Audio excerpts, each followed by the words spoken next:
లోకంలో మనం తరచుగా ఒక మాట వింటుంటాం. ఎవరో ఒక ఆమె వాడికి కనపడుతుంది, ఆమెని వివాహం చేసుకోవాలనుకుంటాడు. కానీ ఒకటి ఆలోచించండి, ఆ తల్లిదండ్రులకి ఒక అందమైన కూతురు పుట్టినప్పుడు ఆ తల్లిదండ్రులకి ఎన్ని ఆశలు ఉంటాయి. బాగా చదువుకుంటూ అంత అందమైన పిల్లని యోగ్యుడైన వరుడికి ఇవ్వాలని ఆ తల్లిదండ్రులు కోరుకోరా? నువ్వెవరివి కోరుకోవడానికి ఆ పిల్లని? ఎక్కడిది నీకు ఆ స్వాతంత్రం? ప్రేమయందు ధైర్యం ఉండాలన్న పేరు చెప్పి అక్రమాలిన సందేశాలు ఇచ్చి యువతని పెడత్రోవ పట్టించి పిల్లలు చెయ్యకూడని పనులు చేసేటటువంటి సాహసం వైపుకు పురికొల్పడం ధైర్యం అన్న మాటలోకి వస్తుందా? దాన్ని ధృతి అనొచ్చా? అనకూడదు. అందుకే శాస్త్రవిహితమైనటువంటి కర్మ ఏది ఉంటుందో ఆ కర్మ చెయ్యడంలో ఉండేటటువంటి పట్టుదలకి మాత్రమే ధృతి అని పేరు. అందులో ఇవాళ ఉన్నటువంటి ప్రపంచంలో ఎక్కడ ఏ మాట వాడకూడదో ఆ మాటనే వాడడం ప్రారంభమైపోయి. నేను అలా అన్నాను కాబట్టి ఒక మాట మీతో మనవి చేస్తాను. కామము వేరు, ప్రేమ వేరు. ప్రేమ అన్న మాట కొంతమందికి మాత్రమే అన్వయం అవుతుంది, అందరికీ అన్వయం అవ్వదు. ప్రేమ అన్నది తనంత తాను ఎవరికి అన్వయం అయిపోతుంది అంటే తల్లికి, తండ్రికి, గురువుకి, ముగ్గురికి అన్వయం అవుతుంది. ఇక నాలుగవ వారికి అన్వయం అవ్వదు. ప్రయత్నపూర్వకంగా అనుబంధం ఏర్పడితే, అందుకే స్నేహ అంటారు. స్నేహ అంటే అంటుకుని ఉండుట అని. ఏదో అంత నిష్కామంగా అంటుకుని ఉంటే ప్రేమ ఏర్పడితే వేరు. ప్రేమ తనంత తాను ఉండేది ఎవరికి అంటే తల్లి, తండ్రి, గురువు ముగ్గురికే ఉంటుంది. తల్లి బిడ్డన్ని కడుపులో మోసి వికారం పొంది మరణ సదృశమైన ఖేదాన్ని అనుభవించి బిడ్డని ప్రసవిస్తుంది. ప్రసవించి తన స్తన్యంలో ఉన్న నిత్తురు పాలగా మార్చి పడుతుంది. ఆ తల్లికి వాడు అన్నం పెట్టకపోయినా వాడి విషయంలో అమంగళకరమైన మాట తల్లి మాట్లాడదు. పోన్లెద్దరు నాకు అన్నం పెట్టకపోయినా వాడు 10 కాలాలు ఆరోగ్యంగా ఉంటే చాలు, అలా అనకండమ్మా వాడిని తొందరపడి అంటుంది. ఎందుకమ్మా అలాంటి పిల్లాడు ఉంటే ఎంత ఊడిపోతే ఎంత అన్నారనుకోండి, తల్లి దగ్గరికి వెళ్ళి అంత మాట అనకండమ్మా, నా ప్రారంభం, వాడు నాకు అన్నం పెట్టకపోతే ఏం, వాడు 10 కాలాలు అలా ఉండాలంటుంది తప్ప వాడు ఊడిపోవాలన్న మాటని తల్లి అంగీకరించదు. అది ప్రేమ.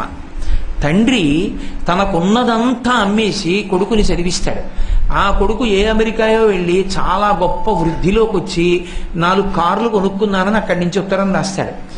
పాపం ఈయన అన్నీ అమ్మేసి రే నేను పెంకుటింట్లో ఉంటున్నానరా అని చెప్తే కొడుకు డబ్బు పంపించేస్తాడేమోనని చెప్పకుండా పెంకుటింట్లో ఉన్నవాడు ఉత్తరీయం వేసుకుని ఎదిరింటికి వెళ్ళి ఆ ఉత్తరం చూపించి సంతోషిస్తాడు.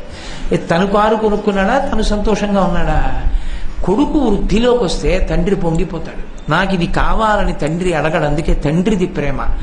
గురువు సముద్రంలా ఉప్పగా ఉండేటటువంటి గహనమైన శాస్త్రాన్నంతటినీ కష్టపడి తాను చదువుతాడు. పరిశోధించి ఎంతో కష్టపడి చదివి తేలిక మాటలతో అర్థమయ్యేటట్టుగా కిందకి దిగి వచ్చి శిష్యుడికి ప్రబోధం చేస్తాడు. ఆ శిష్యుడు శాస్త్రాన్ని పరిశోధించి చాలా గొప్పవాడై తనకన్నా గొప్పగా మాట్లాడుతుంటే కన్నుల నీరు పెట్టుకు మురిసిపోతాడు. నా శిష్యుడు ఎంతవాడయ్యాడో అంటే. అంతేకాని పుత్రాది చేత్ పరాజయం, కొడుకు చేతిలో శిష్యుడి చేతిలో ఓడిపోవాలని కోరుకుంటాడు గురువు తప్ప నా శిష్యుడు అంతవాడైపోయాడేమిటి అండవు. నా శిష్యుడు ఎంతవాడైపోయాడో అని పొంగిపోతాడు. ఒక్కొక్కసారి నాకు కన్నుల నీళ్లు వస్తుంటాయి. మా గురువు గారు నా దగ్గరికి వచ్చి ఓ మాట అంటుంటారు, ఒరే నాయనా మొన్న నాకు సభకి వెళ్ళాను రా, చాగంటి కోటేశ్వరరావు వారి గురువు గారు అన్నారు రా, నన్ను పొంగిపోయాను రా. గురువుగారు మీరెక్కడ నేనెక్కడ, మీ కాలి చెప్పు నేను, మిమ్మల్ని నా గురువు గారిని నా పేరు పెట్టి నాతో అన్వయం చేయడమా? మీ శిష్యుడు అనాలి. ఈ కోటేశ్వరరావు బలానా ఆయన శిష్యుడు అనాలి. మానేసి కోటేశ్వరరావు గారి గురువు గారు ఆయన అంటే ఆయన బాధపడాలి. నిజానికి చెప్పింది నేను వీడికి, వీడి గురువు గారు నాకు పేరు తప్ప ఆయన శిష్యుడు అంటలేదనాలి.